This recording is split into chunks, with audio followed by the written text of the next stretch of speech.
그리고 두 번째는 삶에 관한 약속을 우리들에게 맺어 주었습니다.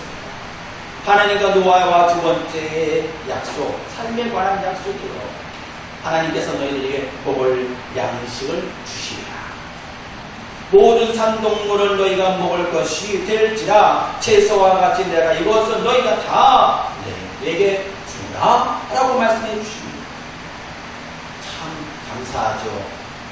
하나님이 이 세상에 있는 모든 것들을 너희가 다 너희에게 주라 라고 말씀해 주십니다. 누구에게? 저와 여러분들에게 양식으로 주라. 채소뿐만 아니라 너희들의 모든 산동물을 시작하여서 내가 너희에게 주라. 풍족하게 해주셨습니다. 다양한 식재료를 주었습니다. 그래서 맛있는 음식을 우리가 즐길 수 있는 축복을 주었다는 것입니다. 먹을 것을 향하여 우리가 아웅다웅할 필요 없어요. 하나님께서 우리에게 풍성하게 주었습니다 라고 말씀합니다. 하나님 아버지께서는 양식의 축복을 노아에게 해주셨다는 것은 우리가 먹을 양식의 풍성함을 누릴 수 있는 축복을 주었어요. 그러므로 우리는 먹을 양식을 풍족히 누릴 수 있는 귀한 역사가 임하시기를 바랍니다. 우리는 누리면서 우리는 무엇을 하면 됩니까? 하나님이 주신 것에 대해서 우리는 감사하면 됩니다. 그리고 영광을 돌리면 됩니다. 즐거워하시기 바랍니다. 누군가가 나에게 맛있는 걸 해주셨으면 감사하십시오. 즐거워하십시오. 이거 왜 갖고 왔어? 이게 아니라 그게 그 사람의 그런 위대함을 누군가를 섬기려고 하는 그 마음을 받아주면 돼요. 하나님이 주셨을 때 여러분 어때요? 하나님 감사합니다 하잖아요. 자녀들이 부모님이 무엇인가 주면 감사합니다 하면 돼요. 이걸 나를 위해서 땀을 흘렸군요. 그래서 제가 이 무더운 날씨 속에서도 우리 본사님이 뭔가를 해줄 수 있는데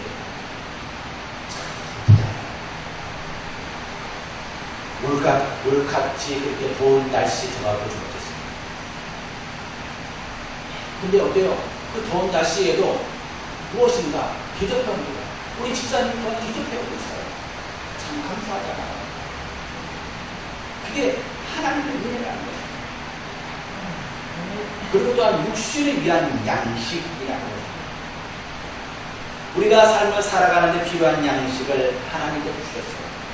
아담과 하와에게 에덴 동산에 있는 모든 열매를 너희들이 먹게 먹으라, 다 먹으라 라고 말씀합니다. 그것은 양식이었어요. 선악을 알게 하는 나무 위에는 열매를 먹으라 라고 말씀해 주십니다. 그런데 이제 노아 시대에는 먹을 양식 열매만 주신 것이 아니라 모든 산동물을 너희들이 너희가 먹을 것이 될지라 라고 말씀합니다. 바로 하나님께서 피의 제사를 지냈듯이 우리들에게 고기의 양식을 주었어요. 단백질을 줬다는 거예요. 지금 단백질 참 중요하죠? 네. 적절하게 먹어야 돼요. 우리는 분명히 하나님께서 그냥 열매만 먹으라고 했으면 이 단백질의 맛을 몰랐을 것 같아요. 근데 하나님께서 우리들에게 이 모든 산물을 너희들이 하나님께 주결해 주시고 그냥 먹을 양식을 축복을 내려주었습니다. 우리가 채소만 먹는 것이 아니라 적절하게 먹어야 돼요. 그래서 우리는 우리의 균형 잡힌 식사를 해야 돼요. 그래서 균형 잡힌 식사를 할 수 있는 그런 길을 열어주었다는 것입니다. 이게 건강의 축복입니다. 삶의 축복을 열어주었다는 것입니다. 그리고 또한 이 삶의 축복만을 우리에게 주신 것이 아니라 먹을 양식만을 주신 것이 아니라 하늘의 떡을 내가 주십니다. 요한복음 6장 58절의 말씀에 보니까 이것은 하늘에서 내려온 떡이니 조상들이 먹고도 죽은 그것과 같지 아니하여 이 떡을 먹는 자는 영원히 살리라 라고 말씀해 주십니다. 육신을 위한 양식을 하나님 분명히 주셨어요. 그러나 육신을 위한 양식은 우리를 그 먹고 마심으로 결국 우리 죽어요. 그러나 영혼의 양식은 어때요? 영원한 삶을 얻을 수 있는 귀한 축복의 은혜라는 것입니다. 말씀입니다. 이것은 하나님에서 내려온 떡이다 라고 말씀합니다. 예수 그리스도의 보혈의 은혜를 허락하고 있습니다. 복음의 은혜를 허락해 주고 있습니다. 이 양식을 먹고 마시는 것은 생명을 유지하며 또한 즐거움과 기쁨을 누리기 위함이 담겨져 있습니다. 우리 하나님의 복음의 말씀이 들려올 때 여러분의 심령부터 시작하여서 우리 여러분의 삶까지 다 기쁨과 즐거움이 넘쳐야 될 줄로 믿습니다. 바로 하나님의 영혼의 말씀이 우리가 떠오를 때 우리 삶이 변화가 돼요. 내가 갇혀있던 내가, 죄악에 눌려있던 내가, 아파하여 있던 내가, 고통 속에 있었던 내가 자유함을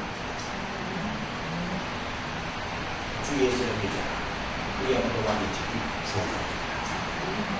나에게는 은과 금은 없거니와 나에게 예수 그리스도의 이름으로 걸으라 라고 말씀해 주셨어요. 이 말씀을 전할 때에 생명력이 살아났습니다. 힘이 생겼습니다. 양식이 되었다는 것입니다. 요한복음 6장 47절의 말씀입니다. 진실로 진실로 너희에게 이르노니 믿는 자는 영혼을 가졌나니 곧 생명의 떡이니라 라고 말씀합니다. 우리는 예수 그리스도의 생명의 떡, 빵을 먹고 있다는 것입니다. 생명의 떡과 빵을 먹기 위해서는 영적인 배고픔이 있어야 돼요. 갈급함을 가져야 되고 사모해야 될 줄로 믿습니다. 우리 영적인 갈망을 가지고 영적인 배고픔이 없다면 구원을 이룰 수가 없어요. 우리는 구원의 승도이지만 또한 구원을 날마다 이루어 가야 될 줄로 믿습니다. 이것이 우리가 성화의 삶이라는 것입니다. 그래서 뭘 어때요? 분명히 이스라엘 백성들도 어때요? 애굽에서 살다가 가나안 땅으로 오는 과정, 이게 우리의 성화의 삶과 같아요. 이 광야 생활 40년의 세월이었습니다. 이 광야 생활 동안 그들은 죄악의 묵은 때를 하나하나 벗어 던지는 시간입니다. 하나님의 인도하심을 그대로 느끼는 시간입니다. 체험하는 시간이요, 내 죄악을 하나님께 모든 걸 맡기는 시간입니다. 가나안에 들어갔다면 그들이 하나님의 계심을 느끼며 살아가야 돼요. 그런데 가나안에 들어가서도 그들이 늘 즐거워했습니까? 하나님께 예배드렸습니까? 그렇지는 않아요. 가나안에 들어가서도 그들은 늘 시험에 들었습니다. 어려움과 고난 속에 있었어요. 여러분, 우리가 신앙생활 할 때도 아프죠? 고난이 있고 역경도 있습니다. 왜 하나님은 역경을 주셨을까? 아픔을 주셨을까? 그 역경을 통하여서 하나님의 인도하심을 우리들이 느낍니다. 우리 뜨거운 이 여름 날씨에 어때요? 무엇인가 우리가 위해서 살아간다는 게 얼마나 어렵다는 것을 깨닫게 됩니다. 그때 하나님께서 땅에서 우리들이 먹을 양식을 주시고 만나와 맥주라기를 보내주셔서 하나님과 동행함을 깨닫게 구름기둥과 불기둥을 통하여서 구원받은 백성들을 보호하심을 우리들에게 가르쳐줍니다. 광야 가운데서 살아가는 능력을 그 안에서 체험하게 됩니다. 죄인으로 하나님의 속죄를 드리고 인도하고 배고픔에 대한 그 모습을 우리는 철저하게 깨닫는 시간이 되었다는 것입니다. 그래서 우리는 하나님 앞에 영광을 하나님 나의 육신 하나님 영적인 배고픔 이와 같은 백성들을 구원하기 위하여 예수 그리스도께서 오셨어요. 예수 그리스도가 오심으로 말미암아 십자가의 보혈의 피를 흘려주심으로 우리가 구원을 얻게 되었습니다. 인간의 노력으로 행위로 구원을 얻었느냐? 그렇습니다.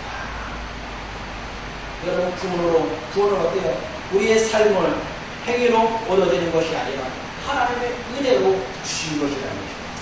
우리는 이 은혜로 받음을 감사하여 영광 돌리는 것입니다. 감사하는 삶을 살아가는 것입니다. 이것이 바로 이 감사하는 성도들은 영적인 삶을 늘 떡을 먹고 마신다는 것입니다. 예수의 말씀을 우리가 묵상하며 우리가 그것을 가지고 더 건강한 모습을 가지며 살아가는 것입니다. 예수께서 이르시되 진실로 진실로 너희에게 이르노니 인자의 살을 먹지 아니하며 인자의 피를 마시지 아니하며 너희 속에 생명이 없느니라. 여러분, 제 속의 십자가의 피를 마셔야 돼요. 떡을 먹어야 된다는 것입니다. 그래야 우리는 생명의 멸류관을 얻을 수 있어요. 이것이 우리가 구원받은 하나님의 성도들의 삶이라는 것입니다. 이스라엘 백성들이 광야 광야를 통하여서 하나님의 은혜를 체험하게 되었고, 우리도 이 광야라고 하는 것을 통하여 하나님의 보혈의 은혜를 또한 체험하게 됩니다. 바로 이것이 생명의 떡이라는 것을 가르쳐 줍니다.